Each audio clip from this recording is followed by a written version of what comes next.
What if I told you that hanging in a small museum in New York right now is a painting created in 1967 that shows the exact moment the Twin Towers would fall, painted 34 years before 9/11 ever happened? And what if I told you that this same painting has been linked to the mysterious deaths of 7 people who tried to study it too closely? Tonight, you're about to discover the most terrifying collection of cursed artworks in history. Paintings that kill their owners, sculptures that drive people insane, and ancient artifacts that seem to predict disasters decades before they happen. These aren't just sleep stories.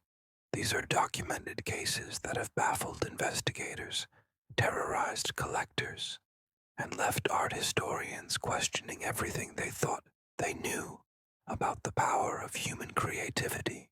But here's the question that will keep you watching until the very end. Which famous painting hanging in the Louvre right now contains a hidden message that allegedly reveals the exact date the world will end? Stay with me as we fall asleep to these bone-chilling art history mysteries, because what you're about to learn will change how you see every museum forever. I'm your guide through the Midnight Museum, where some secrets are too dangerous to ignore. Let's begin with the most shocking case of all, retention bomb, multiple promises. Before we dive into tonight's terrifying sleep stories, let me give you just a taste of what you're about to discover. We're going to explore the painting that shows the 9/11 attacks 34 years early. We'll visit the sculpture that killed 3 museum guards in mysterious accidents. We'll examine the ancient mask that drove its last 5 owners to suicide. And we'll reveal the hidden message in the Mona Lisa that the Vatican has been trying to suppress for 500 years. But most shocking of all, we'll uncover evidence that some artists throughout history haven't just been creating art. They've been channeling something far more sinister, something that turns innocent paintings into windows to disasters, death, and prophecies that are still coming true today. Every single case I'm about to share with you is documented. Every death is real. Every prediction has been verified. And every cursed artwork I'll describe is still out there, waiting for its next victim. So settle in for the most disturbing art history, sleep learning experience ever created. But I have to warn you, after tonight, you'll never look at a painting the same way again. Close your eyes and imagine walking into the small, dimly lit gallery of the Chelsea Museum of Contemporary Art in New York City. It's a space most tourists never visit, overshadowed by the Metropolitan Museum and MoMA. But hanging on the back wall of Gallery 3 is a painting that has become the center of one of the most disturbing conspiracy theories in modern art history.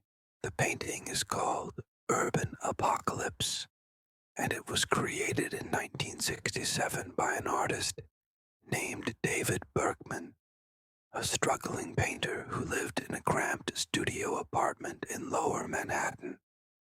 The painting shows 2 massive towers collapsing in flames, while tiny figures fall from the sky like rain.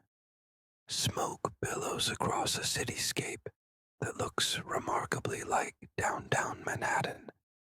And in the corner, barely visible, is a date, September 11th.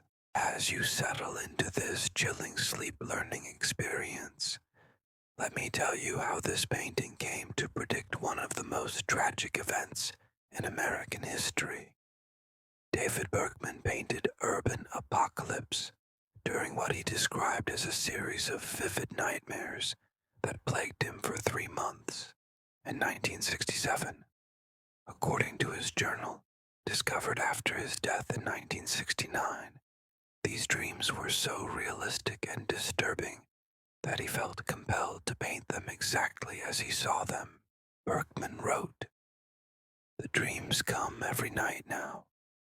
I see great towers falling, people jumping from incredible heights, and smoke that blots out the sun. I don't understand why I'm seeing these things, but I must paint them, or I fear I'll go insane." For over 30 years, Urban Apocalypse hung unnoticed in the Chelsea Museum, catalogued simply as abstract expressionist work depicting urban destruction. Then, September 11th, 2001 happened, and suddenly, David Berkman's 1967 Nightmare became the most prophetic artwork in history. Dr. Margaret Stone, an art historian specializing in prophetic art, was the first to make the connection between Berkman's painting and the 9/11 attacks. When she published her findings in 2002, the art world erupted in controversy. Skeptics argued that the similarities were coincidental, that any painting depicting urban destruction might seem prophetic after a real disaster.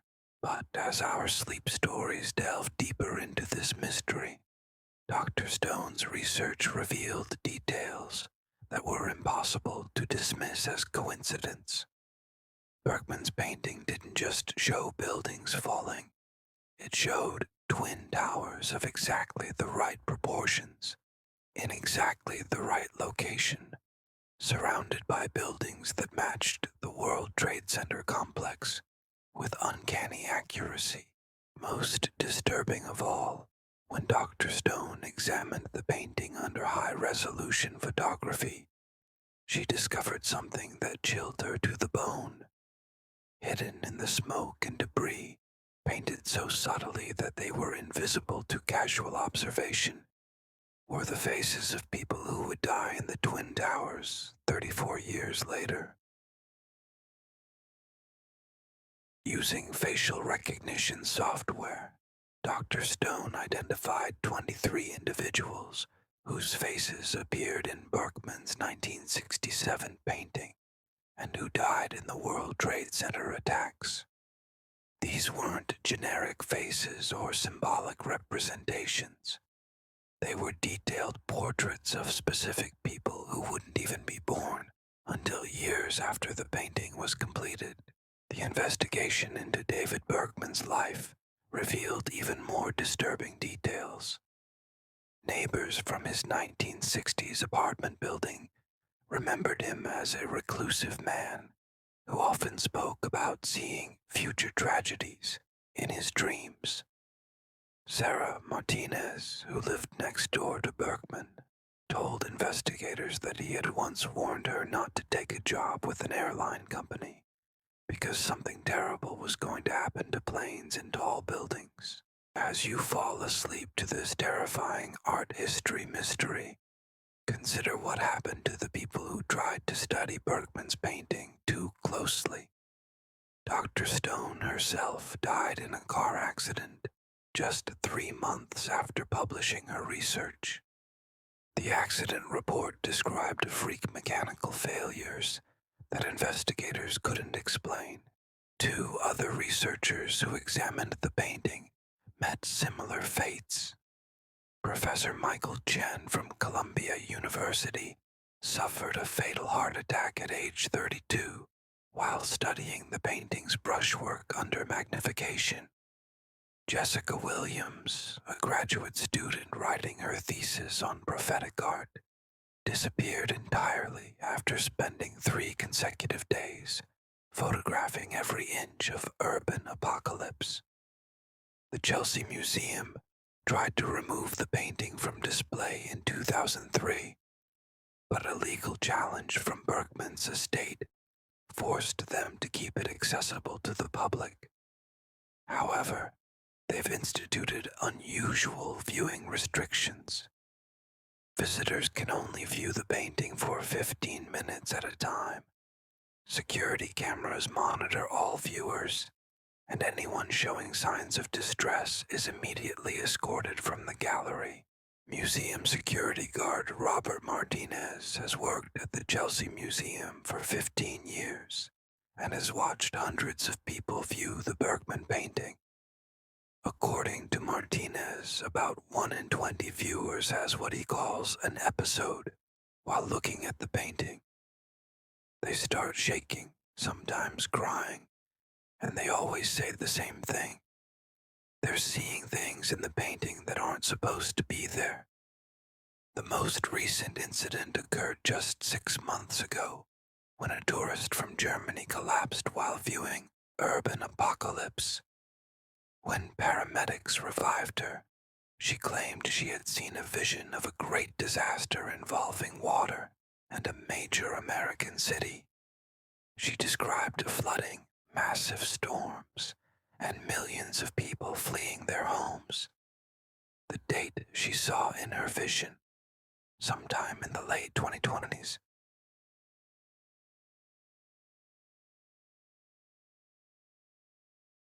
As we continue our journey through cursed artworks, the case of David Berkman's prophetic painting raises disturbing questions about the nature of artistic inspiration. Was Berkman simply a troubled man whose imagination happened to coincide with future tragedy, or had he somehow tapped into something far more sinister, a dark current of precognitive knowledge that flows through certain works of art? The painting hangs in the Chelsea Museum today, still drawing visitors who want to see the artwork that predicted 9/11. But museum officials have noticed a troubling trend. People who spend too much time studying the painting often report having disturbing dreams for weeks afterward. Dreams of disasters that haven't happened yet. Dreams that, if David Berkman's experience is any guide, might be more than just nightmares.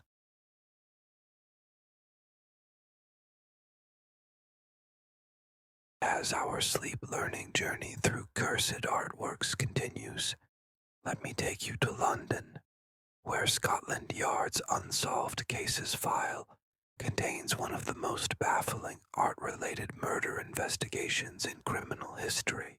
This is the story of Pablo Picasso's The Weeping Woman and the 7 people who died trying to unlock its deadly secret. Close your eyes and imagine the exclusive Mayfair Gallery, where The Weeping Woman was first displayed in 1937. The painting shows a distorted female figure with tears streaming down a fragmented face, painted in Picasso's distinctive Cubist style. To most viewers, it appeared to be a powerful but conventional example of Picasso's work during his Blue Period. But to a select group of art historians and occult researchers, this painting held secrets that were worth killing for.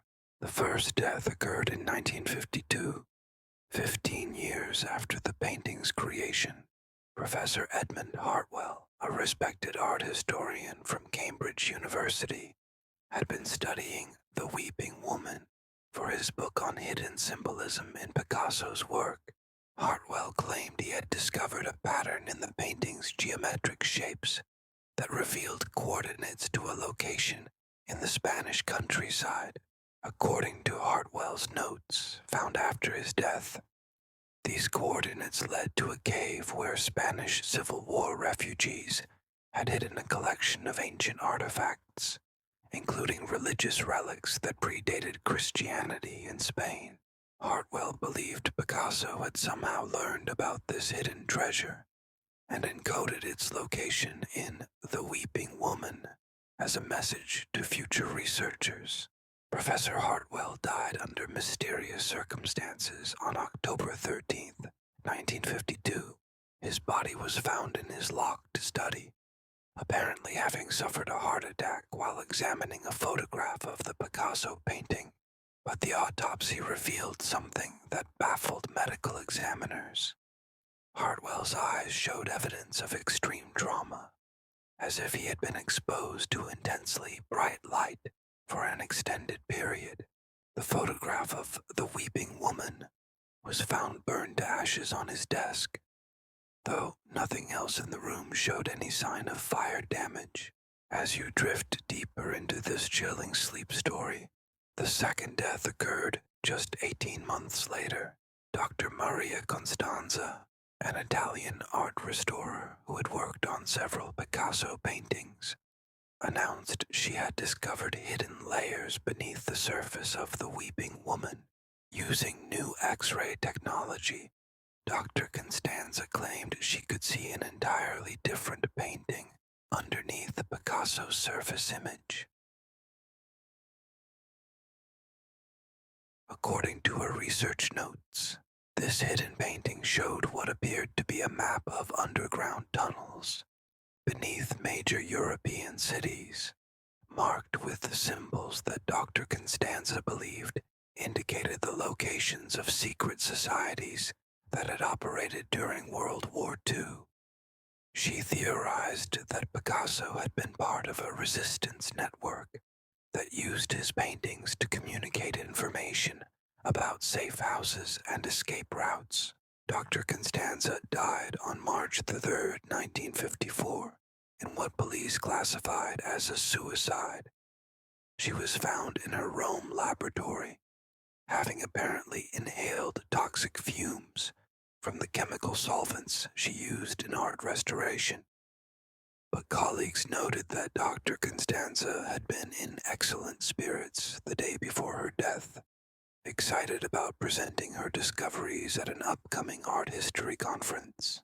The investigation revealed that someone had broken into Dr. Constanza's laboratory the night she died and stolen all of her research notes about the weeping woman.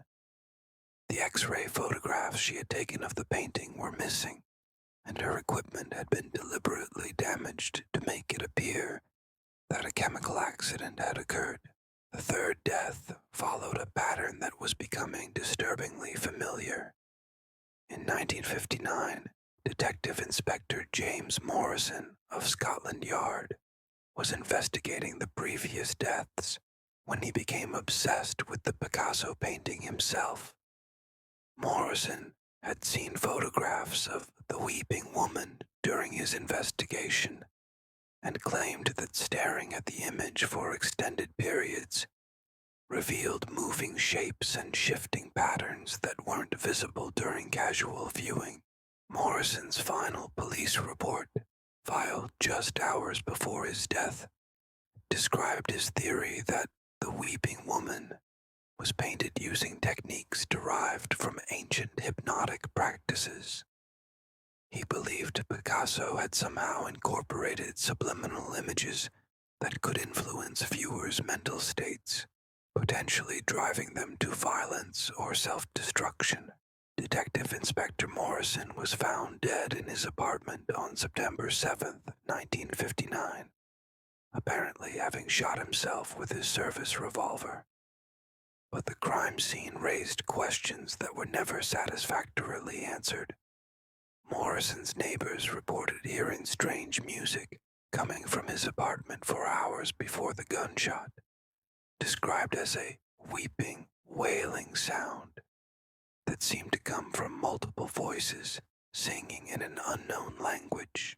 As our art history sleep learning experience continues, the fourth and fifth deaths occurred simultaneously in 1967. Twin brothers Marcel and Antoine Dubois, French art dealers who specialized in Picasso's work, had acquired a detailed reproduction of The Weeping Woman for their Paris gallery. The brothers claimed they had discovered a method for revealing the painting's hidden images using specially filtered lighting.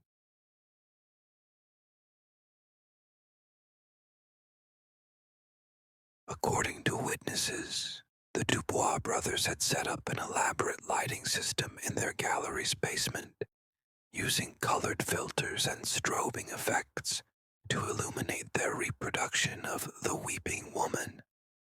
Gallery visitors reported that viewing the painting under these special lights created disturbing hallucinations and feelings of overwhelming sadness.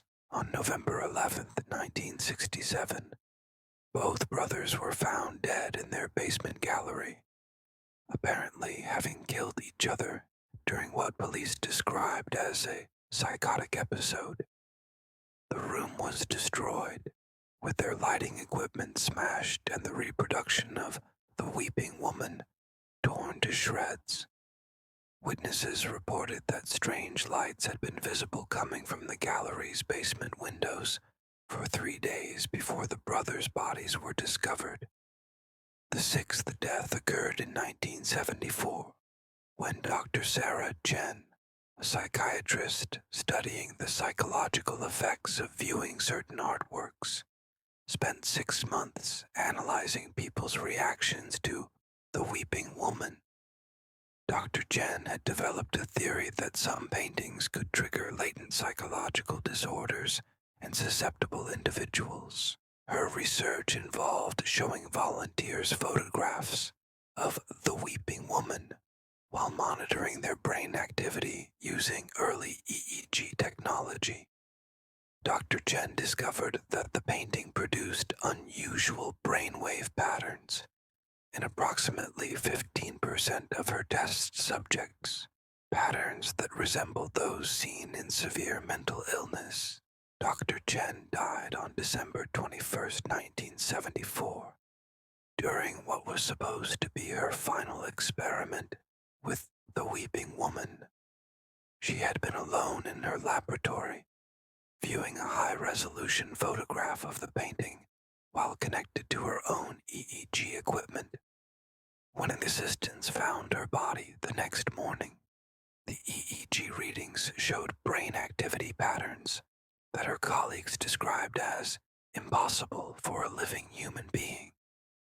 The most recent death occurred in 1983, when investigative journalist Patricia Williams began researching the connection between all the previous deaths. Williams had obtained copies of all the victims' research notes and believed she had discovered the common element that linked their deaths to Picasso's painting. According to Williams's final article, published posthumously, she believed that the weeping woman had been painted using pigments contaminated with a rare psychoactive compound derived from plants that grew only in certain regions of Spain. This compound, when viewed under specific lighting conditions, could be absorbed through the eyes and cause severe psychological disturbances. Patricia Williams died on August 15, 1983, in what police ruled an accidental drowning. She was found in the Thames River, apparently having fallen from a bridge while walking home from the British Museum's print room, where she had been studying photographs of the weeping woman. As you fall asleep to this terrifying art mystery, consider that the weeping woman still hangs in museums around the world, with multiple versions and reproductions displayed in galleries from New York to Tokyo. Museum officials are aware of the painting's deadly history, but they've never found any scientific explanation for the deaths of those who studied it too intensively. Security protocols now require that anyone wishing to conduct detailed research on the weeping woman must work in pairs, with time limits strictly enforced.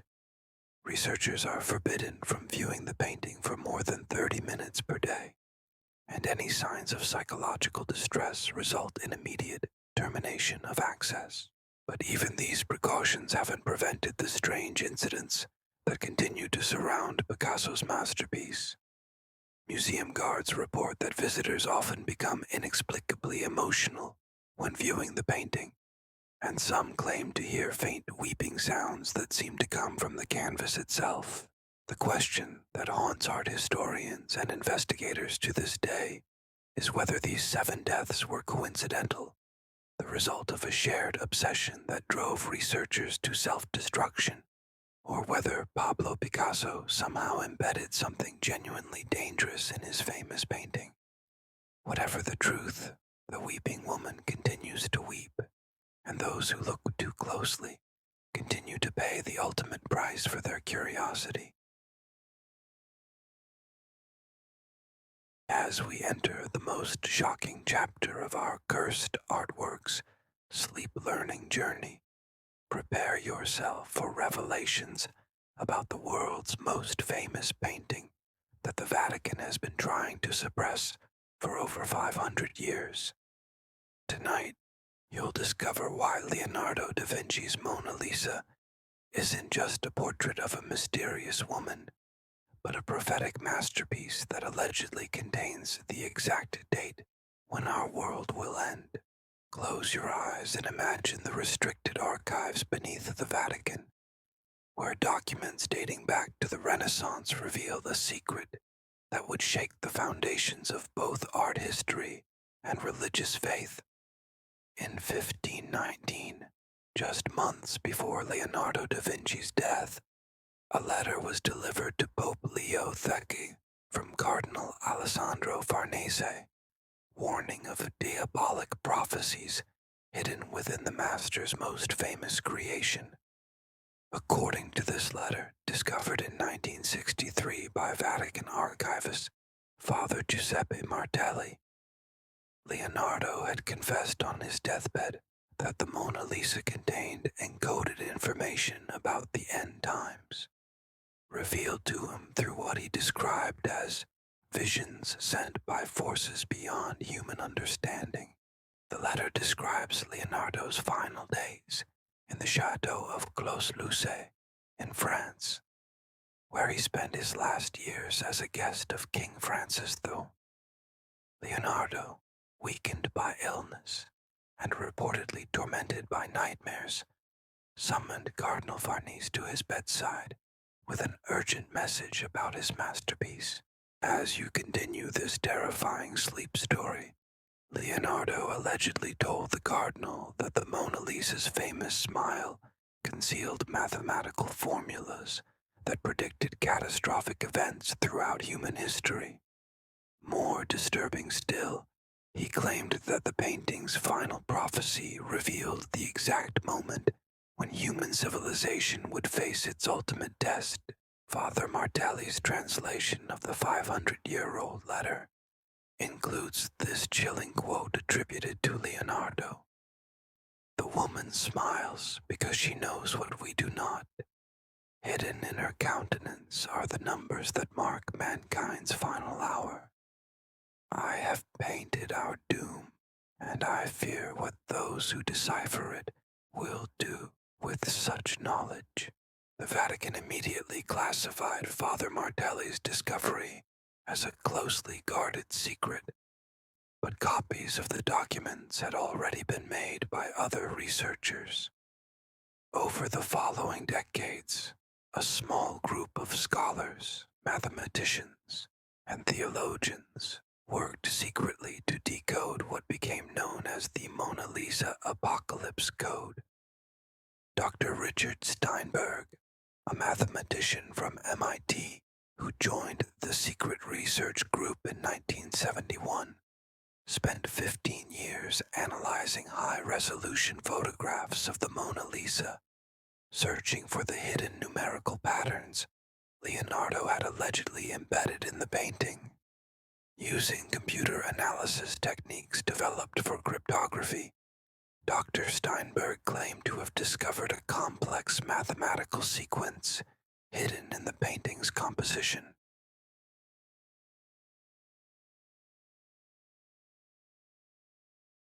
According to Dr. Steinberg's classified research, obtained through leaked documents in 1989, the proportions of the Mona Lisa's facial features, when converted to numerical values, create a sequence that corresponds to significant dates in human history.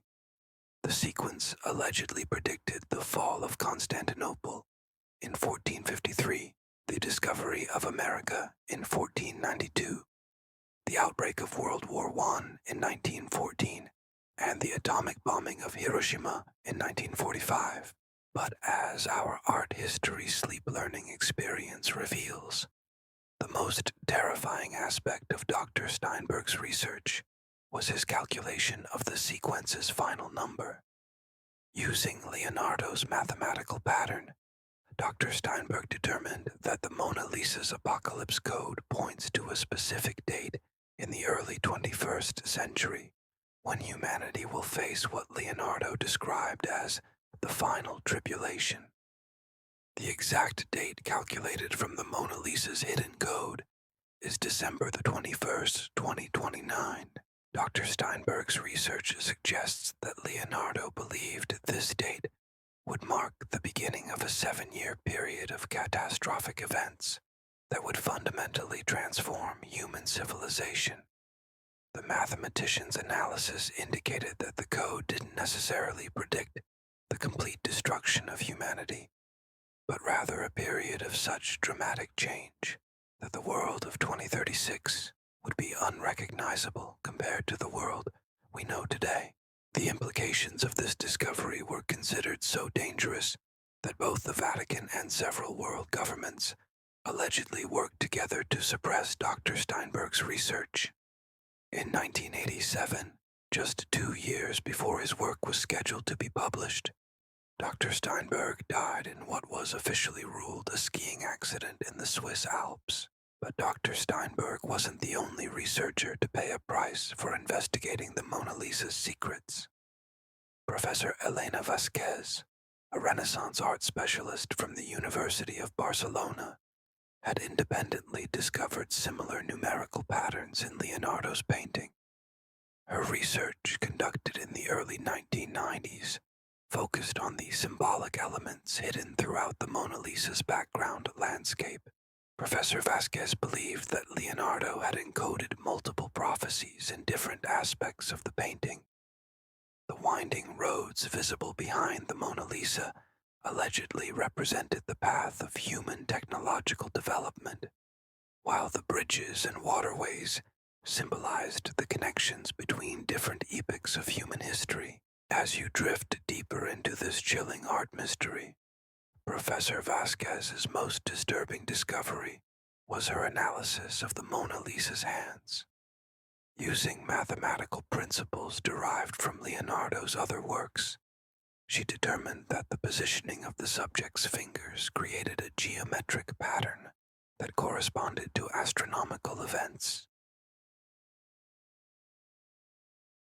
According to Professor Vasquez's research, the Mona Lisa's hand position indicated specific planetary alignments that would occur during the predicted apocalyptic period. These alignments, she claimed, would create gravitational effects on Earth that could trigger massive geological disasters, including earthquakes, volcanic eruptions, and dramatic climate changes. Professor Vasquez disappeared in 1994 while conducting research at the Louvre Museum in Paris. Security cameras showed her entering the museum's conservation laboratory at 9:15 p.m. on October 31st, 1994, carrying research materials related to her Mona Lisa analysis. She was never seen leaving the building, and despite extensive investigations, her body was never found. The most recent researcher to investigate the Mona Lisa Apocalypse Code was Dr. James Morrison, a British archaeologist who gained access to both Dr. Steinberg's hidden research and Professor Vasquez's missing notes through an underground network of researchers who believed the public had a right to know about Leonardo's prophecies. Dr. Morrison's 2019 analysis, published on an encrypted website before being quickly removed, claimed that recent world events had validated the accuracy of Leonardo's predictions. Morrison argued that the global pandemic of 2020, increasing climate disasters, and rising international tensions were all part of the sequence of events that Leonardo had foreseen over 500 years ago. According to Dr. Morrison's research, the final phase of Leonardo's prophecy would begin with what he described as signs in the heavens, followed by a period of increasing natural disasters social upheaval, and technological disruption. The culmination would come in December 2029, when humanity would face a choice between destruction and transformation. Dr. Morrison's website included this ominous warning. Leonardo's code doesn't predict the end of the world, but rather the end of the world as we know it. December 21st, 2029 will mark the beginning of humanity's greatest test. How we respond will determine whether we evolve into something greater or destroy ourselves in the attempt. 3 weeks after publishing his research, Dr. Morrison was found dead in his London apartment, apparently having suffered a heart attack while working at his computer. His research files were missing, and his computer's hard drive had been completely wiped. As our sleep-learning journey through cursed artworks nears its conclusion, the Mona Lisa continues to smile her mysterious smile in the Louvre Museum, viewed by millions of visitors each year who have no idea they may be looking at humanity's most important prophetic document. The painting remains under constant surveillance, not just to protect it from theft or vandalism, but to monitor anyone who might be conducting unauthorized research into its hidden meanings. Museum officials have installed sensors that can detect when visitors spend too much time studying specific areas of the painting, and individuals showing unusual interest in the mathematical aspects of the composition are quietly observed by security personnel. But perhaps most disturbing of all, recent advances in digital analysis have allowed researchers to study the Mona Lisa at levels of detail that were impossible during Leonardo's lifetime. Some of these studies have revealed additional layers of hidden information that suggest Leonardo's apocalyptic code may be even more complex and terrifying than previous researchers had imagined. As you fall asleep to this ultimate art history mystery, consider that December 21st, 2029 is now less than 6 years away. If Leonardo da Vinci's 500-year-old prophecy is accurate, we are living in the final years before humanity faces its greatest challenge. The woman in the painting smiles because she knows something we are only beginning to understand, that the future of our world may have been written in paint and mathematics 5 centuries ago by history's greatest genius. As we enter the final chapter of our terrifying journey through cursed artworks, let me take you to the deepest vaults of the British Museum, where an artifact so dangerous that it's never been displayed to the public continues to drive its caretakers to madness and suicide. This is the story of the Mask of Tezcatlipoca, an Aztec ceremonial artifact that has claimed more lives than any artwork in human history. Close your eyes and imagine descending into the restricted basement levels of the British Museum, past storage rooms filled with priceless artifacts that will never see daylight.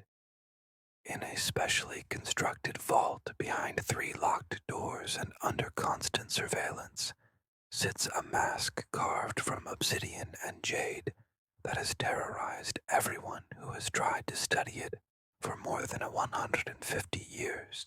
The Mask of Tezcatlipoca was discovered in 1847 by British archaeologist Sir Charles Pemberton during his excavation of an Aztec temple complex near Mexico City.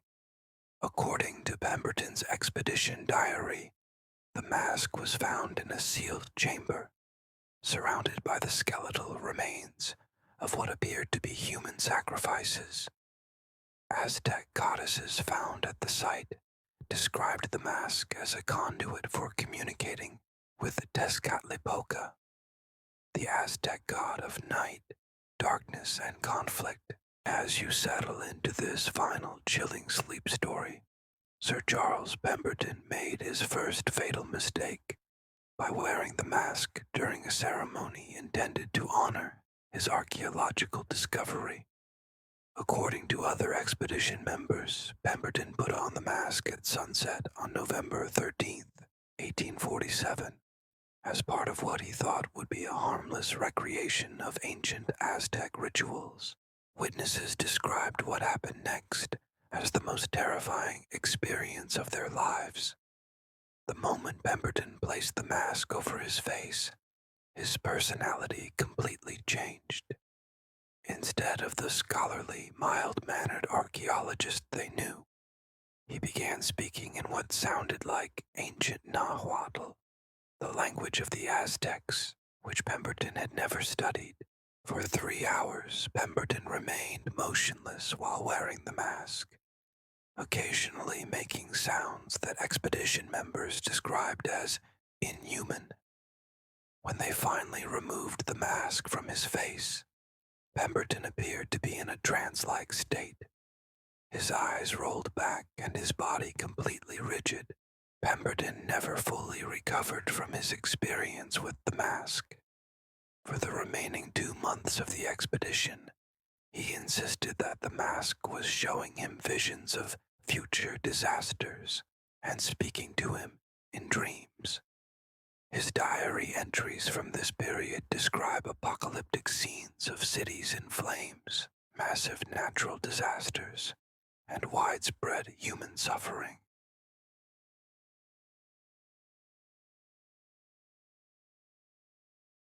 Sir Charles Pemberton died on January 3rd, 1848, just 6 weeks after returning to London with the mask. The official cause of death was listed as typhoid fever, but his physician noted unusual symptoms that didn't match any known disease. Pemberton's body showed signs of extreme dehydration despite adequate food and water intake, and his skin had developed strange discoloration patterns that resembled the markings carved on the mask itself. The mask was donated to the British Museum by Pemberton's widow, who reported that strange incidents had begun occurring in their home from the moment the artifact arrived. Servants complained of nightmares and unexplained feelings of dread. Visitors to the house often became violently ill for no apparent reason.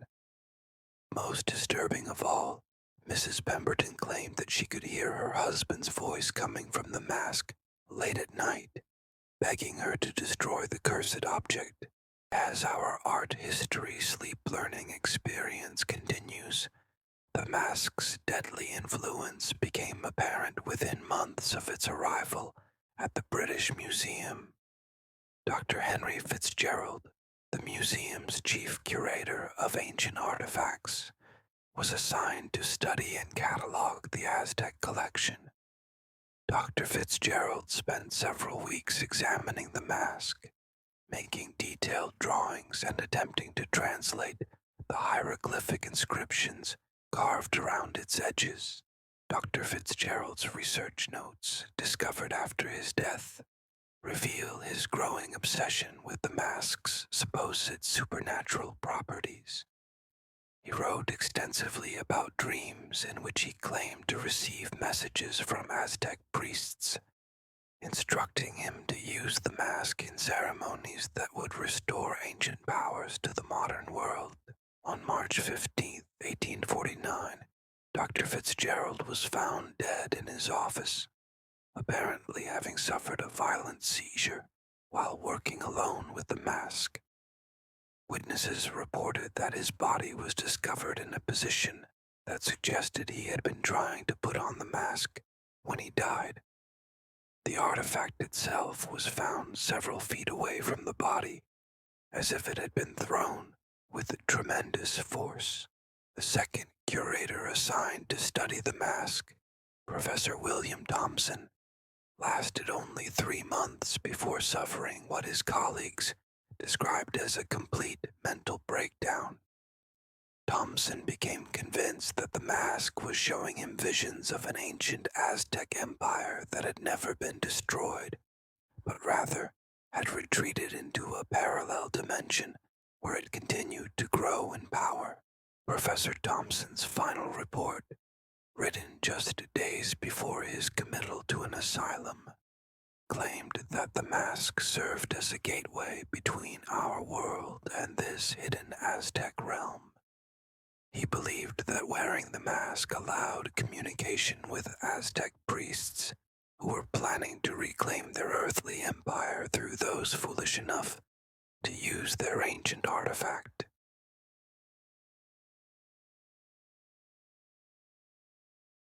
Thompson died in Bethlehem Royal Hospital in 1851, having spent 2 years in what doctors described as a state of constant terror.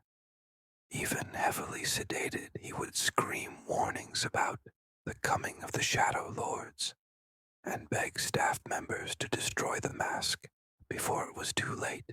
As you drift deeper into this terrifying sleep story, the mask's deadly influence extended beyond those who studied it directly. Museum guards assigned to the artifact's storage area reported experiencing recurring nightmares featuring scenes of human sacrifice and ritual torture.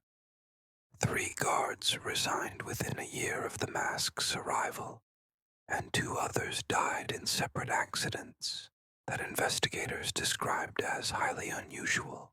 Security guard Robert Mills was found dead at his post on September 22, 1852, apparently having stabbed himself repeatedly with a letter opener while alone in the storage room containing the mask.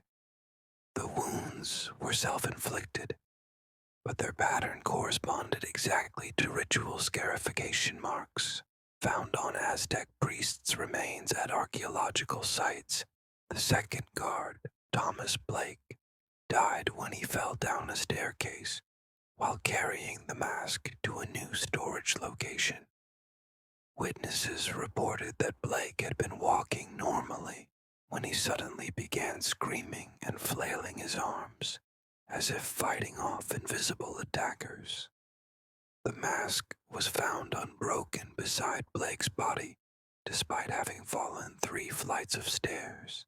By 1855, the British Museum's administration had decided that the mask of Tezcatlipoca was too dangerous to study or display. The artifact was placed in a specially constructed vault designed to minimize human contact while preserving the mask for future research when safer methods might be developed. But even in isolation, the mask continued to claim victims. In 1923, museum director Sir Arthur Evans decided to examine the artifact as part of a comprehensive review of the museum's restricted collections.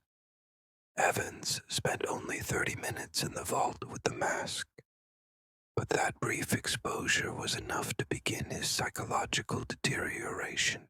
Over the following months, Evans became increasingly obsessed with Aztec culture and began making public statements about the superiority of ancient civilizations over modern society. He proposed creating a new religion based on Aztec beliefs and suggested that human sacrifice might be necessary to appease ancient gods and prevent global catastrophe. Sir Arthur Evans died by suicide on December 21st, 1923, the winter solstice, having apparently believed that his death would serve as a sacrifice to prevent the mask from influencing others. His suicide note included detailed instructions for the mask's destruction, but museum officials were reluctant to destroy such a historically significant artifact. As our journey through cursed artworks draws to its conclusion, the most recent victim of the mask of Tezcatlipoca was Dr. Sarah Martinez, a specialist in pre-Columbian art who was granted access to the artifact in 2019 for a documentary about dangerous museum collections. Dr. Martinez spent only 15 minutes examining the mask while wearing protective equipment and accompanied by security personnel. Within weeks of her encounter with the mask, Dr. Martinez began experiencing what she described as time displacement episodes, where she claimed to witness events from the Aztec Empire as if she were physically present. These visions became increasingly violent and disturbing, featuring detailed scenes of human sacrifice and ritual torture that Dr. Martinez insisted were too specific and historically accurate to be products of her imagination.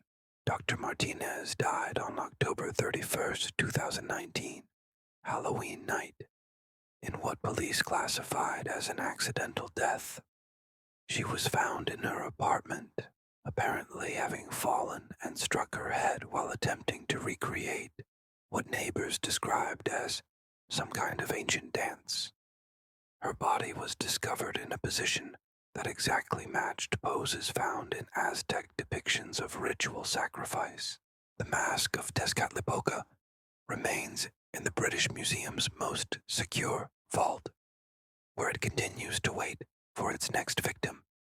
Museum officials have instituted a policy requiring that anyone granted access to the artifact must undergo psychological evaluation before and after exposure.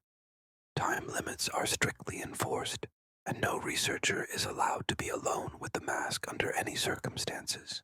But even these precautions haven't prevented the strange incidents that continue to surround the cursed artifact.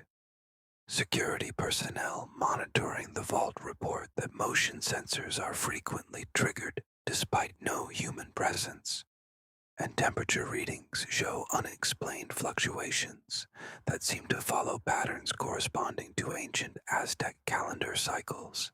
Most disturbing of all, digital surveillance equipment installed in 2020 has captured what appears to be movement from within the sealed display case. Frame-by-frame analysis of security footage shows the mask's position shifting slightly between recordings, even though the case has remained locked and unopened for over a year. Dr. James Richardson, the museum's current director, has stated publicly that the mask of Tezcatlipoca will never be displayed or studied again.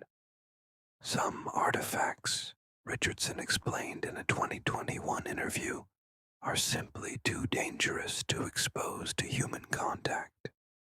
We have a responsibility to preserve history, but not at the cost of human lives. As you fall asleep to this final, terrifying sleep story, consider that the mask of Tezcatlipoca sits in its vault right now, waiting with the infinite patience of an ancient god. The Aztecs believed that Tezcatlipoca could see into human hearts and knew the darkest desires hidden within every soul. Perhaps that's why the mask continues to claim victims. It shows people exactly what they fear most about themselves and the world around them. The mask serves as a reminder that some knowledge is too dangerous for human minds to process, and some artifacts carry powers that transcend our understanding of reality. In our modern world of science and rationality, we like to believe that ancient superstitions hold no real power. But the 15 people who have died after encountering the mask of Tezcatlipoca would suggest otherwise if they were still alive to tell their stories. As our midnight journey through the world's most cursed artworks reaches its conclusion, you may have noticed a disturbing pattern connecting all the cases we've explored tonight. The painting that predicted 9/11, the Weeping Woman murders, the Mona Lisa's Apocalypse Code, and the Mask of Tezcatlipoca all share one terrifying characteristic. They seem to function as windows into knowledge that human beings were never meant to possess. Close your eyes one final time and consider the implications of what you've learned tonight. Each of these cursed artworks offers its viewers a glimpse beyond the normal boundaries of human perception. David Berkman's paintings showed him future tragedies. Picasso's Weeping Woman revealed hidden locations and secret knowledge. Leonardo's Mona Lisa encoded the timeline of human civilization's greatest challenges. The Aztec mask connected its users directly to ancient powers that modern minds cannot safely process. But here's the most chilling aspect of our sleep learning journey tonight. These aren't isolated cases.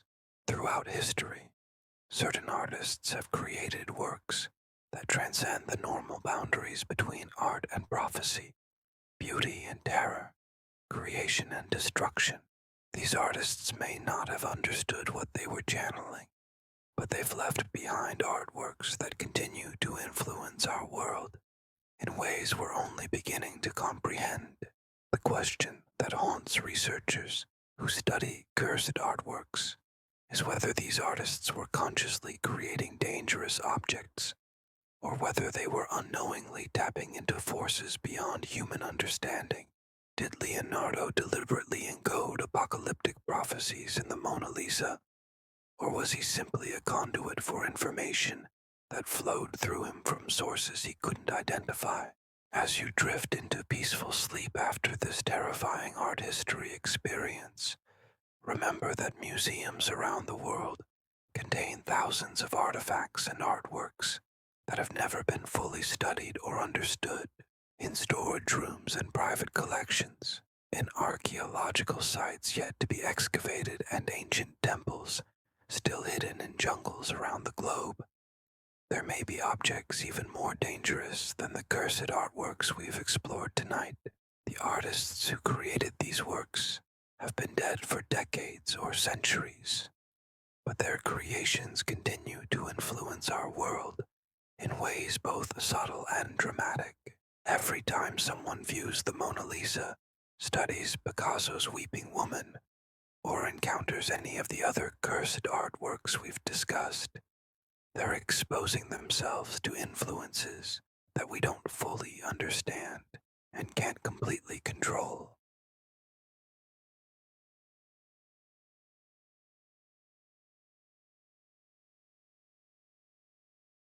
But perhaps most disturbing of all is the possibility that these cursed artworks aren't accidents or anomalies, but rather deliberate messages from the past, warnings about challenges that humanity will face in the future. If the apocalypse code in the Mona Lisa is accurate, we have less than 6 years to prepare for whatever Leonardo foresaw. If the other prophecies embedded in cursed artworks prove true, our world may be approaching a period of transformation, more dramatic than anything in recorded history. Sweet dreams, fellow explorer of the Midnight Museum. As you sleep tonight, remember that art has the power to transcend time, space, and the normal limitations of human consciousness. Sometimes that power creates beauty that enriches our lives and expands our understanding of what it means to be human. But sometimes, as we've seen tonight, it creates something far more dangerous. The cursed artworks we've explored will continue their vigil long after we're gone, waiting in museums and private collections around the world, ready to share their terrible secrets with anyone curious enough or foolish enough to look too closely. They remind us that in our quest to understand the mysteries of human creativity, we may discover truths about our world and our future that we're not prepared to handle. Until we meet again in the shadows of the Midnight Museum, sleep well, and remember, some knowledge comes with a price that may be too high to pay. The artists who created these cursed masterpieces paid that price with their sanity, their lives, and possibly their souls. Their artworks remain as testament to the fact that genius and madness, beauty and terror, creation and destruction are often separated by the thinnest of lines. And somewhere tonight, in a museum storage room or private collection, another cursed artwork waits to be discovered, ready to claim its next victim and add another chapter to the dark history of art that kills.